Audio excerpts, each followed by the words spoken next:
하나님의 말씀은 요한복음 16장 16절부터 19절까지 교독합니다. 요한복음 16장 16절. 조금 있으면 너희가 나를 보지 못하겠고 또 조금 있으면 나를 보리라 하시니. 제자 중에서 서로 말하되 우리에게 말씀하신 바 조금 있으면 나를 보지 못하겠고 또 조금 있으면 나를 보리라 하시며 또 내가 아버지께로 감이라 하신 것이 무슨 말씀이냐 하고 또 말하되 조금 있으면 이라 하신 말씀이 무슨 말씀이냐, 무엇을 말씀하시는지 알지 못하노라 하거늘. 예수께서 그 묻고자 함을 아시고 이르시되 내 말이 조금 있으면 나를 보지 못하겠고 또 조금 있으면 나를 보리라 하므로 서로 문의하느냐. 하나님 은혜를 감사합니다. 오늘도 예수님의 다락방 강화 말씀을 바르게 깨닫게 하여 주시옵소서. 예수님 이름으로 감사하며 기도드리옵나이다. 아멘. 자, 이제 16장 16절에서 24절. 자, 우리가 어제 예수님의 가르침 가운데서 이제 예수님이 가시고 그다음에 보혜사 성령님이 오신다. 보혜사 성령님은 오셔서 예수님의 것을 가지고 제자들과 함께 하시며 제자들을 가르친다. 스스로 말하지 않고 너희에게 알리신다. 13절 끝에 너희에게 알리시리라. 14절도 너희에게 알리겠음이라. 15절도 내 것을 가지고 너희에게 알리시리라. 가르쳐 주신다는 거죠. 진리의 영이시다. 진리의 영이 때문에 알려주시는, 깨우쳐 주시고 인도하시는 그런 역할을 하신다. 예수님의 떠나심이 오히려 유익이 되는 것이 이제 성령님이 오셔서 이제 새로운 교회 시대를 열기 때문에 이제 그것을 가르칩니다. 여러분 한번 생각해 보세요. 지금 예수님이 먼 여행을 떠나는 가장처럼 가족들에게 지금 먼 여행을 떠나는데 가족들을 불러놓고 자신이 가신 후에 어떤 일이 일어날 것이다 라는 것을 가르쳐주는 그와 같은 심정으로 제자들을 지금 앞으로 일어날 일에 대해서 가르쳐 주고 있습니다. 자, 오늘 본문에서는 참 조금 있으면 16절에도 17절에도 조금 있으면 18절에도 조금 있으면 19절에도 조금 있으면 이 말이 반복적으로 나오니까는 이게 좀 혼란스럽죠. 자, 16절에서 24절까지는 예수님의 떠나심의 슬픔과 기쁨에 대해 양면성을 설명합니다. 자, 조금 있으면 이제 너희가 나를 보지 못할 것이다. 그런데 또 조금 있으면 나를 보리라. 이게 무슨 말이죠? 자, 이 조금 있으면이라는 말은 예수님께서 계속 지금 요한복음에서 말씀해 오신 말씀입니다. 자, 7장 33절 한번 볼까요? 요한복음 7장 33절 예수께서 이르시되 내가 너희와 함께 조금 더 있다가 나를 보내신 이에게로 돌아가겠노라. 예수님이 이제 이 세상을 떠나가신다는 말씀을 7장부터 계속 해왔습니다. 12장 35절 12장 35절에서도 예수님께서 아직 잠시 동안 빛이 너희 중에 있으니 그러면서 잠시 미크론 하는 이게 조금 있으면은 짧은 시간 내로 그 다음에 이제 14장 19절에서도 13장 33절에서도 이거는 이제 같은 날이죠. 지금 13장은 이제 마지막 그 다락방에서 일어난 일이죠. 13절 작은 자들아 내가 아직 잠시 너희와 함께 있다. 조금 있으면은 이제 너희와 떠난다. 14장 19절에서도 말씀했습니다. 조금 있으면 세상은 나를 다시 못 잘 것이되 너희는 나를 보리라. 14장 19절에 지금 같은 말이죠. 조금 있으면 나를 보지 못하고 또 조금 있으면 나를 보리라. 예수님이 하시는 거예요. 차이 보세요, 여러분. 제가 어제 말씀을 들을 때 16장과 14장은 반복이에요, 반복. 16장과 14장은 반복적인 내용이 쫙 자리 잡고 있습니다. 자, 그러면 무슨 말이냐? 조금 있으면 너희가 나를 보지 못한다. 예수님이 떠나가시기 때문이죠. 떠나가신다. 십자가로 시작해서 죽음을 거쳐서 부활하시고 성천하시고 보좌 우편에 창세전부터 통치하던 그 자리로 돌아가시는 거죠. 자, 그래서 그 말씀입니다. 조금 있으면 미크론, 영어로 small 또는 little, short, 짧은 시간 내에 세상을 떠나십니다. 예수님은 지금 이제 우리 시간으로 치면은 내일 떠나는 거예요. 그것을 이제 아시고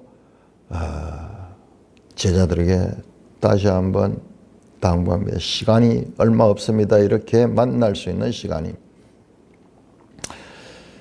그러므로 세상을 떠나심으로 보지 못한다. 그런데 조금 있으면 또 나를 보리라. 여기 이제 중요하죠. 조금 있으면 나를 보리라. 자, 이것은 첫째로 예수님의 부활입니다. 부활하셔서 제자들에게 나타나시죠. 부활하시는 그와 같은 것을 가리킵니다. 그런데 이것도 부활만으로 끝나는 건 아니에요. 부활하실 뿐만 아니라 예수님은 다시 하늘로 올라가시죠. 부활하셔서 예수님을 보는 건 잠시간이죠. 지금 여기에서는 조금 있으면은 보지 못하고 이제 조금 있으면 나를 본다 하는 것은 이건 짤막한 시간이 아니에요. 예수님 부활하셔서 이 땅에 계신 시간은 한 50일 됩니까?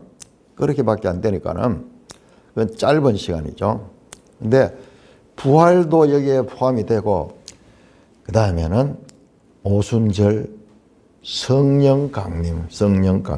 우리 어제 봤잖아요. 앞에 나온 진리의 성령이 오시는 그것을 가리킵니다. 부활 성천하신 예수님께서 성령 안에서 제자들에게 오시는 것을 가르친다. 성령 안에서 삼위일체니까는 이제 오시는 거요. 오시는 거. 1차적으로 부활하신 예수님. 그 다음에 성령으로 오신다. 자, 우리가 바울 서신도 그렇고 이 다른 서신에서도 우리가 그리스도 안에서라는 말을 많이 씁니다. 그리스도 안에서 또는 하나님 안에서 이런 말 쓰는데요. 이건 성령 안에서와 같은 말이죠. 성령 안에서, 그리스도 안에서, 하나님 안에서 이것은 삼위일체 하나님을 두고 말씀하기 때문에 이게 이제 성령으로 그냥 1차적으로 나를 보리라 그러니까 보지 못하고 보리라 그래서 부활이 1차적으로 맞습니다. 자, 그러자 17절에 제자 중에서 서로 말하되 우리에게 말씀하신 바 조금 있으면 나를 보지 못하고 조금 있으면 나를 보리라 하시며 또 내가 아버지께로 감이라 한 것이 무슨 말씀이냐. 아직까지 제자들이 내일 떠나시는데 무슨 말인지 알지 못하고 있습니다. 계속 나오죠. 제자들의 무지함, 오해 시리즈.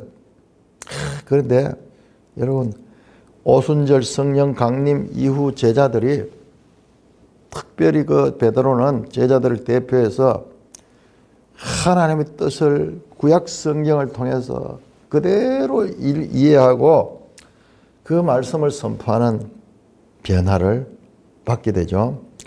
그러니까 보혜사가 오셔야 되는 거예요. 보혜사 성령님이 오셔야 되는 거예요.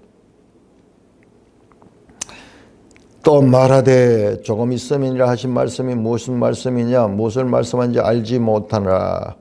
그러니까 제자들의 무지함이 계속 드러나죠. 예수께서 그 묻고자 함을 아시고 너 내 말에 조금 있으면 나를 보지 못하고 조금 있으면 나를 보리라 하며 서로 문의하느냐. 제자들 입장에서는 참 이게 무슨 말인지 보지 못하고 또 조금 있으면 본다 그러니까는 이해를 하지 못하죠. 자, 그러면서 이제 조금 있으면 보지 못하고 조금 있으면 나를 보리라 하는 말씀을 설명합니다. 20절에서 24절까지 20절에서 24절까지 교독합니다. 내가 진실로 진실로 너에게 이르노니 너희는 곡하고 애통하겠으나 세상은 기뻐하리라. 너희는 근심하겠으나 너희 근심이 도리어 기쁨이 되리라. 여자가 해산하게 되면 그 때가 이르렀으므로 근심하나 아기를 낳으면 세상에 사람 낳은 기쁨으로 말미암아 그 고통을 다시 기억하지 아니하느니라. 지금은 너희가 근심하나 내가 다시 너희를 보리니 너희 마음이 기쁠 것이요 너희 기쁨을 빼앗을 자가 없으리라.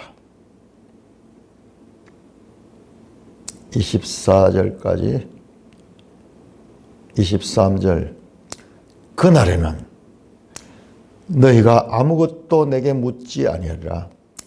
내가 진실로 진실로 너희에게 이르노니 너희가 무엇이든지 아버지께 구하는 것은 내 이름으로 주시리라. 지금까지는 너희가 내 이름으로 아무것도 구하지 않았으나 구하라 그리하면 받으리니 너희 기쁨이 충만하리라. 20절입니다. 내가 진실로 진실로 너희에게 이르노니 너희는 곡하고 있다. 자, 20절 이하에는 제자들과 세상의 이 반대 반응 앞에서 나왔죠. 15장에서 이 세상과 이 제자들을 구분했죠. 세상은 너희를 미워한다. 너희가 세상에 속하지 않기 때문에 지금 또 마찬가지로 세상과 하나님의 백성들 1차적으로 얘기한 제자들과의 반대되는 그와 같은 예수님이 떠나면 일어날 그 반대 반응을 지금 말씀합니다. 우리가 앞에서 봤죠. 15장 18절에서 16장 4절 세상은 기뻐하고 너희는 근심하게 되는 그 내용. 너희는 곡하고 애통할 것이나 세상은 기뻐하리라. 예수님이 가실 적에 예수님이 가시게 되면은 제자들은 슬픔에 쌓이게 될 것이며 세상은 오히려 기뻐할 것입니다. 제자들이 애통함과 애곡하는 이유는 예수님의 십자가의 죽으심으로 인한 슬픔입니다. 세상은 기뻐하게 됩니다. 세상의 기쁨은 이 세상 임금이 승리함으로 인한 그와 같은 기쁨입니다. 그런데 너희는 근심하겠으나 애통하고 곡하고 근심하겠으나 그러나 너희 근심이 도리어 기쁨이 되리라. 일시적으로 세상이 기뻐하고 일시적으로 너희는 곡하고 애통하지만은 너희 근심이 오히려 기쁨으로 바뀌게 될 것이라는 말씀입니다. 자, 이와 같이 세상이 기뻐하는 것을 요한계시록 11장으로 한번 찾아볼까요? 요한계시록 11장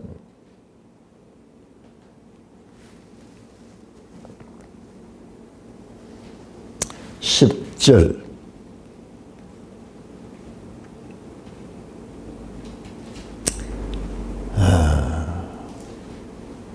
두 선지자가 땅에 사는 자들을 괴롭게 한 고로 땅에 사는 자들의 그들의 죽음을 기뻐하고 즐거워하고 기뻐하며 서로 예물을 보내리라 하더라. 이 예수님의 죽음이 세상의 기쁨이 되어서 그래서 서로 잔치를 보는 거야. 우리 명절 되면 선물을 주고받듯이 세상에 가장 기쁜 날이 되는 거예요. 그런데 3일 반 후에 하나님께로부터 생기가 그들 속에 닿으며 그들이 발로 일어서니 구경하는 자들이 크게 두려워하더라. 그 죽은 자들이 다시 살아나는 거예요. 살아나는. 그래서 세상은 오히려 두려워하게 되는 거죠. 두려워하게 되는 거죠. 지금 이와 같은 현상이 지금 나는 일시적 세상의 기쁨입니다. 그리고 제자들의 근심은 일시적 근심이었어요. 예수님의 부활과 성천 그리고 보혜사의 오심으로 말미암아 제자들은 이제 능력을 받고 교회의 시대를 열어가는 초석들이 될 것이기 때문입니다. 새 언약 시대가 펼쳐질 것이기 때문입니다. 오히려 기쁨이 되라. 무능력한 자들이 능력을 받아 하나님의 일을 행하며 하나님의 가르침을 바르게 깨닫게 되는 놀라운 시대가 올 것이기 때문입니다. 사도행전에 그 베드로의 설교를 한번 보세요. 베드로의 설교. 사도행전 2장에 구약성경 요엘서 시편 이 말씀들을 인용하며 십자가에 못 박히시고 부활 성천하신 예수님을 설명하는. 그래서 능력 있는 하나님의 사도가 되어서 예수님이 행했듯이 사도행전 3장 성전 미문에 앉아있는 자를 말씀으로 고치고 능력으로 더 이상 부끄러워하지 않고 더 이상 숨지 않고 산헤드린 공회 앞에서 당당히 예수님을 선포하는, 마치 예수님이 유대인들에게 이 사람이 배우지 않았거늘 어찌 저리 말하는가 그런 이야기를 들었듯이 똑같아요. 사도행전 4장에 보면 저들이 무식한 어부들인데 어찌 저렇게 말씀을 잘하는가. 예수님과 똑같은, 예수님이 능령했듯이 능령하고 예수님이 말씀을 전했듯이 그렇게 전하고 담대하게 그 두려움 없이 완전히 변화되는 그와 같은 것을 말씀하고 있습니다. 21절에 이 말씀을 풀어서 다시 설명합니다. 20절을 비유적으로 설명합니다. 여자가 해산하게 되면 그 때가 이렇으므로 근심하게 되나.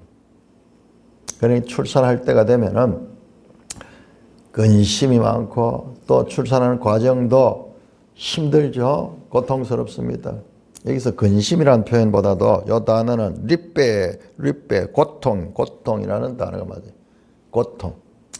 그리고 우리가 14장 1절에 너희가 근심하지 말라 그랬잖아요. 그 단어하고 달라요. 그 단어는 따라소 하는 단어고, 여기는 리페, 고통. 때가 이르렀으므로 근심하는, 때가 이르면 고통스럽죠. 출산에 고통이 있죠. 그러나 아기를 낳고 나면은 세상에 사람 난 기쁨으로 말미암아 그 고통을 다시 기억하지 않는다.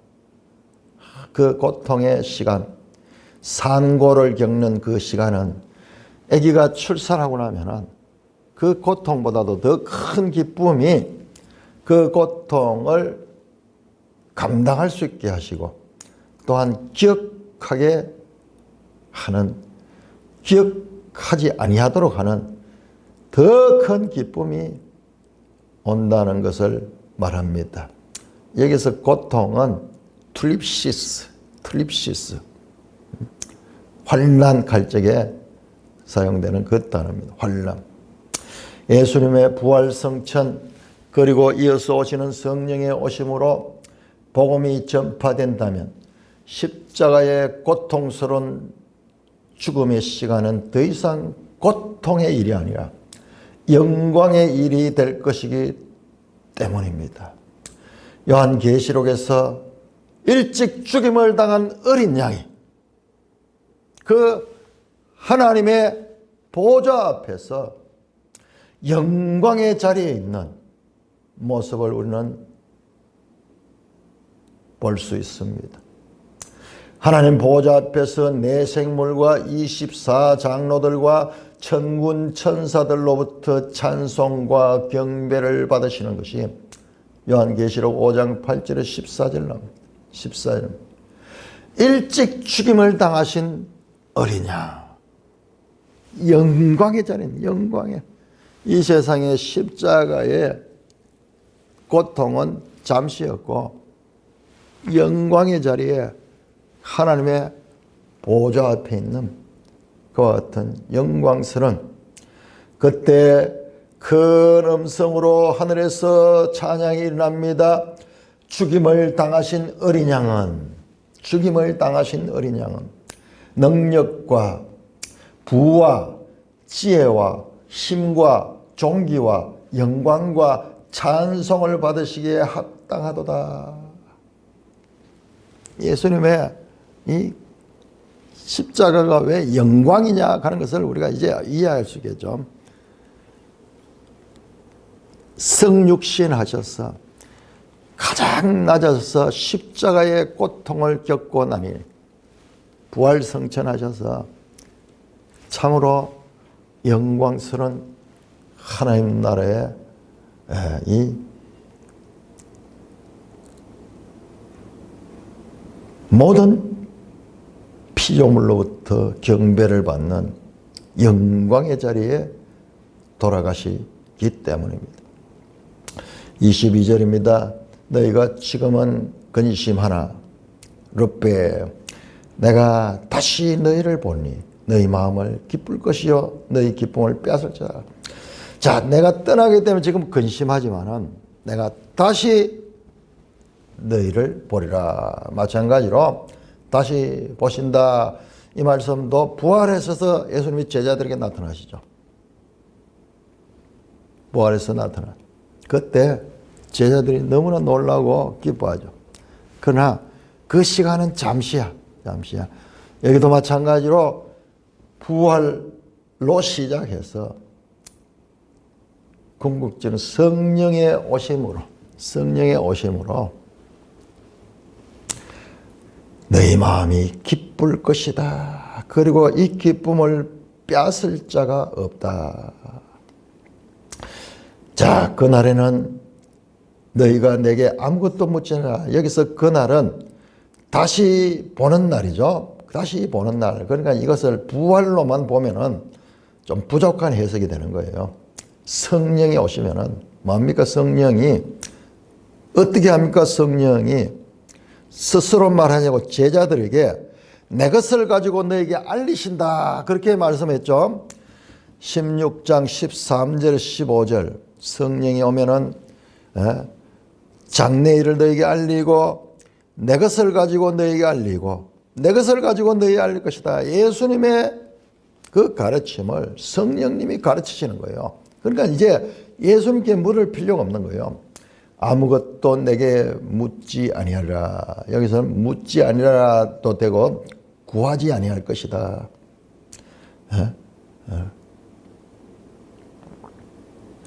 내가 진실로 너희는 너희가 무엇이든지 아버지께 구하는 것은 내 이름으로 주시리라.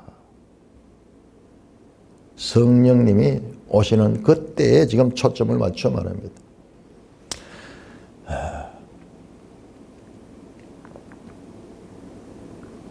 그날의 제자들은 이제 아버지께 구합니다. 기도하는 거죠. 구하다 에이타오. 내 이름으로 구하는 것을 아버지께서 주시리라고 번역함이 일관성이죠. 내 이름으로 24절도 마찬가지죠. 24절도 내 이름으로 아무것도 구하잖아요. 이제부터는 내 이름으로 구하라. 그리하면 받게 되고 너희 기쁨이 충만하라. 저 앞에 나왔던 기쁨 22절의 기쁨에 대한 보충 설명이네요. 자, 왜 이제부터 지금부터 내 이름으로 구할 수 있느냐? 예수님은 제자들에게 기도를 가르칠 때요. 내 하나님께 구하라. 아버지께 구하라. 아버지여 그러면서 아버지께 구할 것을 가르쳤습니다. 자, 14장 이 다락방 강화 각 장마다 이 구하는 내용이 나옵니다. 14장 13절에서 14절도 보세요. 13절 내 이름으로 무엇이든지 구하면 내가 행하리라. 14절도 내 이름으로 무엇이든지 내게 구하면 내가 행하리라. 15장 16절에서도 15장 16절 내 이름으로 아버지께 무엇을 구하든지 다 받게 하려 함이라. 15장 7절에서도 15장 7절에서도 내 말이 너희 안에 거하면 무엇이든지 원하는 대로 구하라. 그리하면 이루리라. 계속 기도해야 될 것을 말씀을 하셨습니다. 여기 또한 기도해야 될 것을 말씀하고 있습니다. 26절에도 보면은 그날에 너희가 내 이름으로 구할 것이요. 내 이름으로 구할 것이다. 자, 앞으로는 예수님의 이름으로 구한다. 왜? 예수는 원래 제자들에게 아버지께 구하라고도 가르쳤습니다. 주기도문도 하늘에 계신 아버지여. 그렇게 구하죠. 그렇게 가르쳤죠. 이제 내게 묻지 아니하리라는 번역 그대로 묻지 아니하는 것이고 13절에서 진리의 영이 그들 안에서 진리로 이끌고 진리를 알고 있기 때문에 이제 예수님께 묻지 않아요. 진리의 성령으로 갑니다. 요한일서 2장 27절에 이렇게 말하면 너희는 기름 부음이 너희 안에 거하니 아무도 너희를 가르칠 필요가 없고 오직 기름 부음이 가르친다. 이 말씀이 기름 부음이라는 게 성령이 안에서 가르친다는 거예요. 성령이 가르친다. 그러니까 베드로 같은 경우에 자, 제가 이 말씀을 들으면서 계속 반복하는 이 1세기 제자들과 우리를 동일하게 놓치는 말이야. 연속성은 있지만은 동일하지 않아요. 어렵습니다. 여러분, 베드로가 그 짧은 시간에 사도행전 2장의 설교를 할 수 있는 것은요. 불과 수십일 전에 예수는 부인했던 자잖아요. 그 시간이 짤막해요. 몇 년이 걸린 것도 아니에요. 그런데 그 기간에 그와 같이 구약 성경을 통해서 예수님을 담대히 증거할 수 있는 것은 성령이 그들 속에 내주하셔서 예수님이 마치 옆에서 가르치듯이 그 안에서 역사하시고 가르친 거예요. 그래서 그걸 다 깨닫게 된 거예요. 그래서 1차적으로 보혜사 성령이 지금 예수님이 지금 제자들을 가르치잖아요. 이게 장차 교회 시대도 다 적용이 되지만은 그러나 그들의 강도처럼 말씀드렸듯이 능력을 받아서 성전 미문에 있던 안전뱅이를 말씀으로 고치고 그리고 심지어는 죽은 자도 살리는 그런 강력한 능력으로 성령이 12 제자를 비롯해서 이 1세기의 교회를 통하여 나타났던 것입니다. 그래서 그 일을 말씀합니다. 지금까지 예수님은 제자들에게 내 이름으로 구하라고 가르치지 않았습니다. 그런데 14장, 15장, 16장 당일, 이날, 지금 이날에 계속 내 이름으로 구하라고 가르치기 시작했습니다. 그 이유는 아직까지 예수님께서 구속사역을 이루지 못했기 때문에 십자가에 죽으셔야 돼요. 아버지께로 가시기 바로 직전이기 때문에 지금까지는 그렇게까지. 그러나 이제 예수님이 십자가에 돌아가신 이후로는 이제부터는 아버지께로 가실 것이기 때문에 내 이름으로 구하라고 하신다. 사도행전을 보면은 예수님께서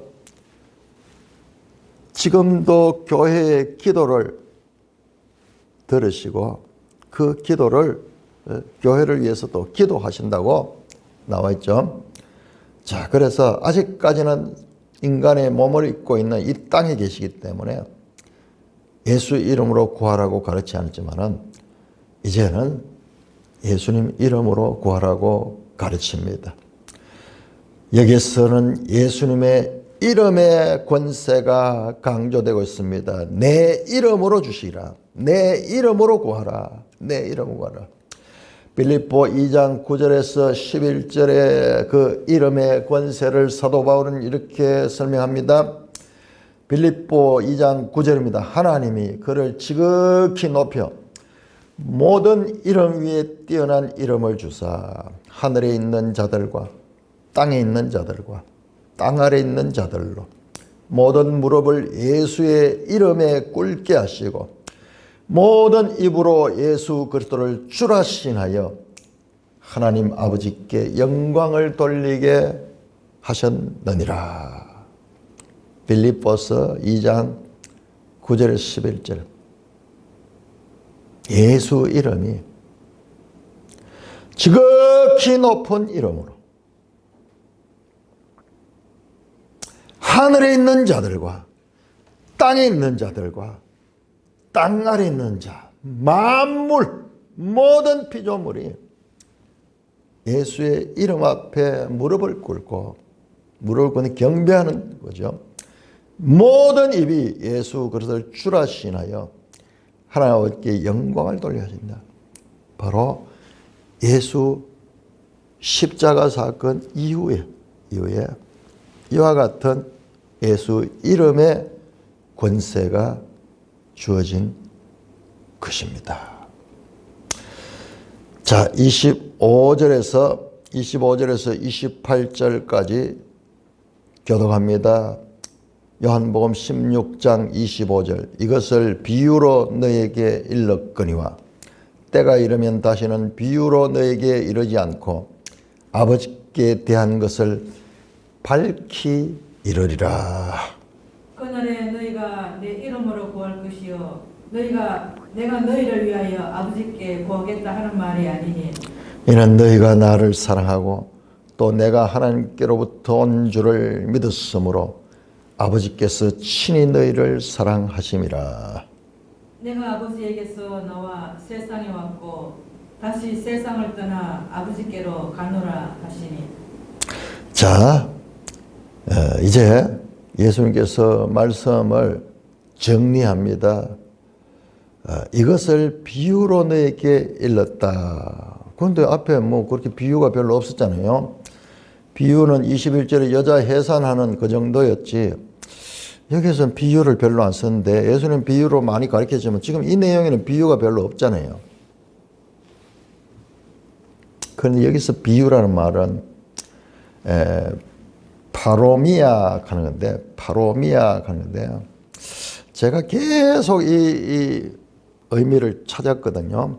계속 제가 이 말씀이 신명기 29장 29절과 이 요한복음 밀접한 연관이 있다, 그렇게 했는데, 아니나 다를까 이 파로미아, 이건 격은, 잠은 비유로 번역할 수도 있지만은 요한복음에서는 그런 뜻이 아니고 숨겨진 말로 사용된다. 숨겨진 말. 바우어라는 성경 신학자인데, 제가 이런 뜻일 건데 그렇게 생각했는데 그 그대로 가리키는 것을 봤습니다. 그래서 여기서는 지금까지는, 자, 숨겨진 말이라는 것이 뒤에 나오는, 밑에 보세요. 밝히 이르라. 요거하고 대조되는 밝히.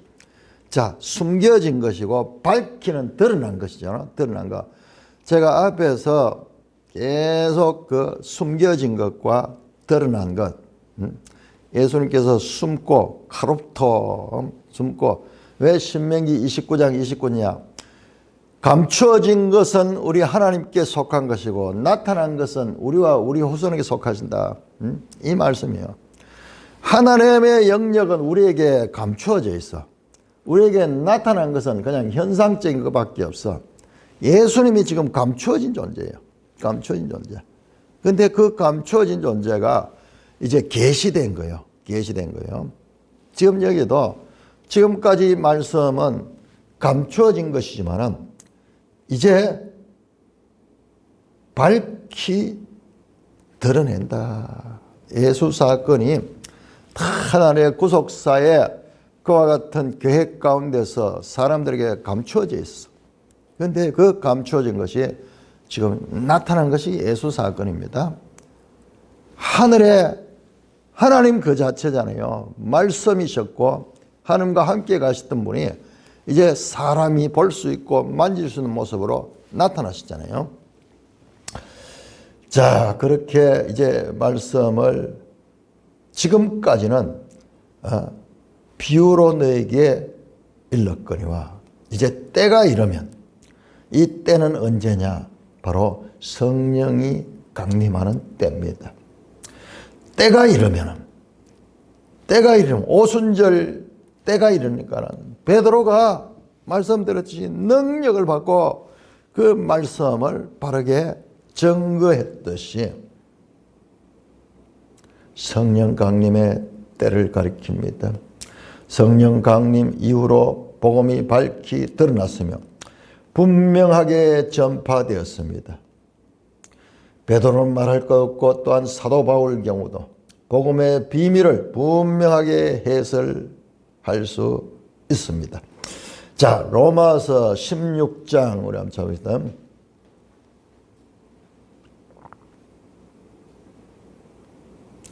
로마서 16장 25절. 자, 이거 한번 보세요. 바울이 로마서를 다 쓴 다음에 나의 복음과 예수 그리스도를 전파함은 영세전부터 감추어져 있었다. 그런데 이제는 나타나셨다. 지금까지는 파로미아로 있었지만은 이제는 드러나셨다. 드러나셨다. 영원하신 하나님 명을 따라 선지자의 글로 말미암아 모든 민족이 믿어 순종하시고 알게 하시어 그 신비의 계시를 따라 난 것이니 이 복음으로 너희를 능히 경고하게 하실 지혜로우신 하나님께 예수 그리스도로 말미암아 영광이고, 감추어졌다가 이제 나타난 신명기 29장 29절에 하나님께 속한 것은 숨겨졌다가 사람에게 그것은 나타난 것이었는데 감추어진 것이 신비했던 것이 이제 나타나셨다. 그것을 바울이 지금 로마서를 통하여 드러냈다는 겁니다. 에베소 3장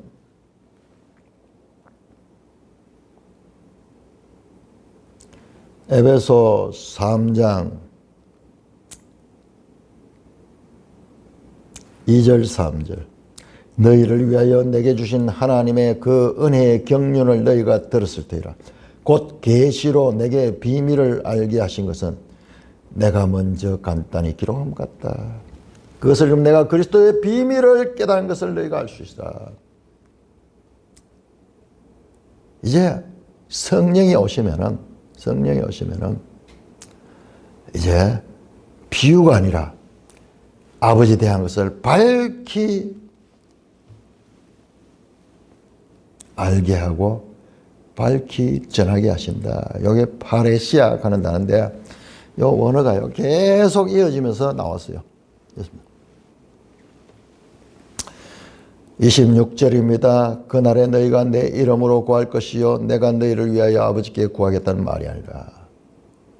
지금까지는 예수님이 기도할 때 우리가 직접 예수 이름으로 하나님께 구할 수 있게 된 것입니다.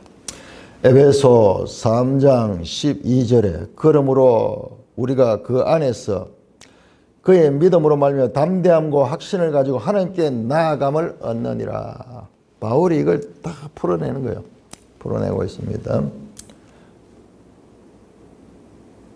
예수님께서 구속사역을 완성하시고 부활성천하셔서 보좌 우편에 있기 때문에 이제 예수 이름으로 구하고 우리가 하나님께 나갈 수가 있습니다. 27절입니다. 이는 너희가 나를 사랑하고 또 내가 하나님께로 온 줄을 믿었으므로 아버지께서 친히 너희를 사랑하십니다. 너희가 나를 사랑하고 또 내가 하나님께로 온 줄을 믿었으므로 아버지께서도 친히 너희를 사랑할 것이다. 이것도 앞에서 했던 말씀이에요. 계속 반복적으로 그와 같이 말씀합니다.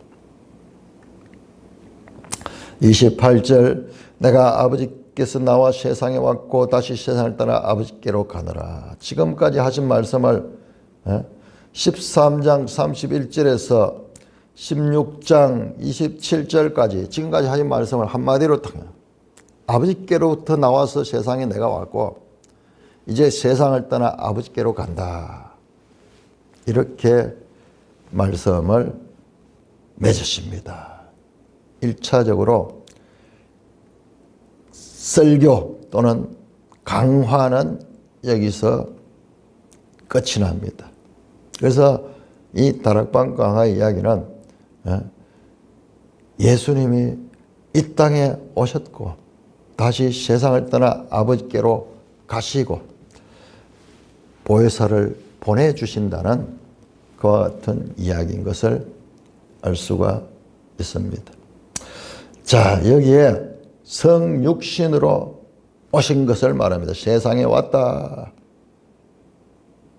가신다. 어디로 가시냐? 보좌 우편으로 가십니다. 자, 여기에서 다시 오신다는 말씀이 없어요. 여기에서는 다시 오심은 바로 앞에 나왔던 성령으로 오심이에요. 그리고 진정한 다시 오심은 재림의 오심인데 그 이야기는 아직까지 지금 가시기도 전인데 그 이야기는 지금 여기서 지금 하지 않고 있는 것입니다. 그러므로 이때까지 다시 오심은 바로 성령으로 오신다는 것을 여기서도 한 번 더 확인할 수가 있습니다. 자, 29절에서 33절까지 교독합니다. 제자들이 말하되 지금은 밝히 말씀하시고 아무 비유로도 하지 아니하시니. 우리가 지금에야 주께서 모든 것을 하시고 또 사람의 물음을 기다리지 않는 줄 아나이다. 이로써 하나님께로부터 나오심을 우리가 믿사옵나이다. 예수께서 대답하시되 이제는 너희가 믿느냐? 보라, 너희가 다 각각 제 곳으로 흩어지고 나를 혼자 둘 때가 오나니 벌써 왔도다. 그러나 내가 혼자 있는 것이 아니라 아버지께서 나와 함께 계시느니라. 이것을 너에게 이르는 것은 너희로 내 안에서 평안을 누리게 하리라 함이라. 세상에서 너희가 환난을 당하나 담대하라. 내가 세상을 이겼노라. 가르침은 그렇게 끝나고 제자들이 이제 반응을 합니다. 지금은 밝히 말씀하시고 아무 비유로도 하지 아니하시니 우리가 지금이야 주께서 모든 걸 하시고 또 사람의 물음을 기다리지 않은 줄 아나이다. 제자들이 지금까지 무지한 제자들의 모습인데 제자들이 안다고 반응합니다.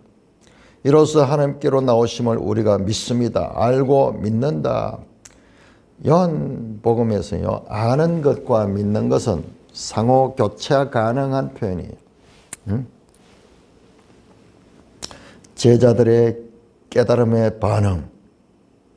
첫째, 예수님께서는 모든 것을 아신다. 전지하신 능력을 가지고 계시다. 또한 하나님께로부터 오신 분이다. 그걸 안다고 지금 알고 믿는다고 말씀합니다.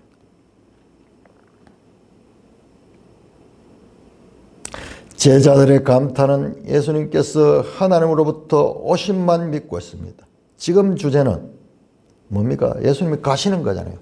지금 가시는 것에 대해서는 제자들이 지금 그 이야기를 가시고 성령을 보내준다. 그 이야기인데 가시는 자체를 이해를 못하고 있는 모습을 볼 수 있습니다. 제자들의 감탄에도 불구하고 그들의 암과 믿음은 부족한 것이 곧 드러납니다. 예수님께서 말씀합니다. 이제는 너희가 믿느냐? 이 말은요, 믿사옵나이다 30절에 끝났죠. 그 말을 받아서 믿느냐 하는 말은 너희들의 믿음을 믿을 수 없다는 반어법적인 수사 의문문이. 왜냐 그러면은 바로 이어지는 32절에 보라 너희가 다 각각 제 곳으로 흩어지고 나를 혼자 둘 때가 오나니 벌써 왔다. 그러나 내가 혼자 있는 것이 아니냐. 제자들이 다 예수님을 믿는다 하지만 다 버리고 떠날 것을 지금 바로 아시고 계시는 거예요. 제자들이 예수님을 떠나버릴 것이지만 예수님은 홀로 남는 것이 아닙니다. 우리 이어지는 18장, 19장에 보면 제자들의 행동이 나타납니다. 이게 정말 같은 날이고 다 같은 날에 일어난 거예요.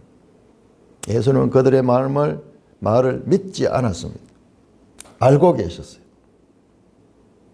마치 2장 24절 25절에 친히 모든 사람을 아시며 또 사람에 대한 누구의 정언도 받을 필요가 없었으니 그가 친히 사람의 속에 있는 것을 아시며 그때도 많은 사람이 표적을 보고 믿고 따랐거든요. 그러나 예수님은 그들을 믿지 않아요. 여기도 마찬가지로 제자들이 믿습니다 그러지만은 그들의 믿음의 부족함을 알고 계십니다. 다 예수님을 버리고 떠날 것입니다. 그런데 32절 후반절에 그러나 너희들이 다 버리고 떠난다고 해서 내가 혼자 남아있는 것이 아니라 아버지께서 나와 함께 하신다. 아버지와 아들의 관계는 불가분리적이다. 그러니까 아버지와 나와 함께 하신다는 것은 영으로 함께 하신다는 말씀인 것을 우리는 여기서 더욱더 확인할 수가 있습니다. 예수님께서 십자가에 달렸을 때도 아버지가 함께 달렸었고 무덤에 장사 지냈을 때도 함께 장사 지냄을 받았고 부활하실 때도 하나님은 항상 예수님과 함께 하셨습니다. 아버지와 아들의 불가분리적 연합 말씀하시고 있습니다. 자, 그러면서 최종적으로 33절에 이것을 너에게 이르는 것은 뭐냐? 이 말씀, 지금 다락방에서 가르치는 이 말씀들을 너에게 말하는 것은 너희로 내 안에서 평안을 누리게 하려 함이라. 제자들이 평안을 누리게 하려. 왜냐? 세상에서 너희가 환난을 당하나 담대하라. 내가 세상을 이겼다. 지금 세상에 큰 환난을 당하게 될 거예요. 그렇지만은 너희가 그 환난 때문에 근심하거나 고통당하지 않도록 내가 세상을 이겼기 때문에 세상의 환난 가운데서 너희는 평안을 누릴 수 있도록 하기 위해서 내가 이 말을 했다. 이것을 너에게 이르는 것은 여러분 지금 이 예수님 말씀을요 계속 보시면 계속 이 말씀하는 목적이 무엇인가? 말씀하는 목적이 무엇인가? 13장 19절에는 우리 한번 찾아봅시다. 목적을 계속 말씀해서 13장 19절. 지금부터 일이 일어나기 전에 미리 너에게 일러두면 일이 일어날 때 내가 그인 줄 너희가 믿게 하리라.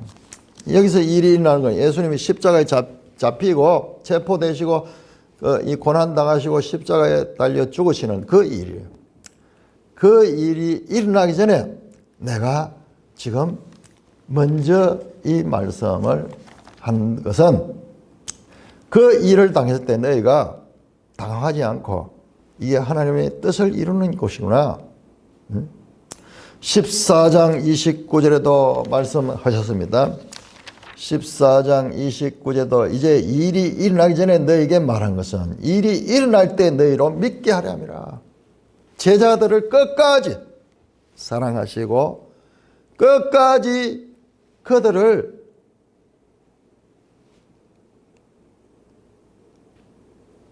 보호하시기 위해서 믿음에서 떨어지지 않도록 하기 위해서 지금 미리 말씀을 당부하고 있는 것입니다. 오늘 본절도 마찬가지로 이것을 너희에게 말하는 것은 너희로 내 안에서 평안을. 왜?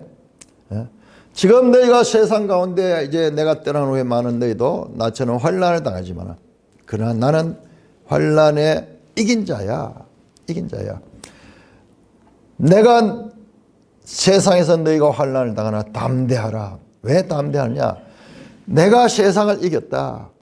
자, 지금까지 다락방가에서 아버지와 아들이 하나였고 아들과 제자가 서로 사랑하면서 연합관계를 이루었어요. 그걸로 말미암아 세상에 환난이 있을지만은 그러나 그 환난을 예수님이 세상을 이겼기 때문에 그 환난 가운데도 너희가 평안을 누릴 수가 있다는 것입니다. 마지막 강화의 이 마지막 말씀 33절. 자, 17장에 또 예수님 말씀이 계속 나오는데 이거는 기도예요. 예수님의 독백적 기도입니다. 그런데 이 기도는 단순한 기도가 아니라 강의적 기도예요. 예수님이 기도하실 적에 제자들이 들을 수 있는, 그래서 이것이 기록될 수 있도록 기도하셔가지고 오늘날 우리에게도 단순한 기도로 끝나는 것이 아니라 그 기도 속에 하나님과 자신과 그리고 교회에 대한 뜻을 그 속에 담고 있는 기도입니다. 그러나 강화식으로 가르친 것은 33절에서 끝이 났습니다. 마지막으로 다락방 강화를 하신 목적을 말씀하셨습니다. 너에게 평안을 누리게 하라. 내 안에서 평안을 누리게 하라. 14장 27절에 나의 평안을 너에게 주노라. 내가 너에게 주는 것은 세상이 주는 것 같지 않다. 마음에 근심하지 말고 두려워 말라. 같은 말씀이죠. 세상에는 예수님께 속한 자를 대적하는 마귀의 세력이 지배하고 있는 것입니다. 그러나 예수님은 그보다 더 강하셔서 그 마귀의 세력을 정복하는 그와 같은 이기신 분이십니다. 그러므로 비록 환난을 세상에서 당할지라도 평안과 기쁨을 누릴 수 있습니다. 마지막 고별 설교, 마지막 고별 가르침은 끝까지 제자들의 마음을 위로하고 그리고 그들이 어려움을 당하실 적에 이길 수 있는 그와 같은 내용으로 제자들의 믿음을 보존하기 위한 말씀으로 가르쳐지고 있습니다. 찬송가 몇 장이죠? 오늘 매일 성경 찬송 몇 장 나오죠? 412장입니다.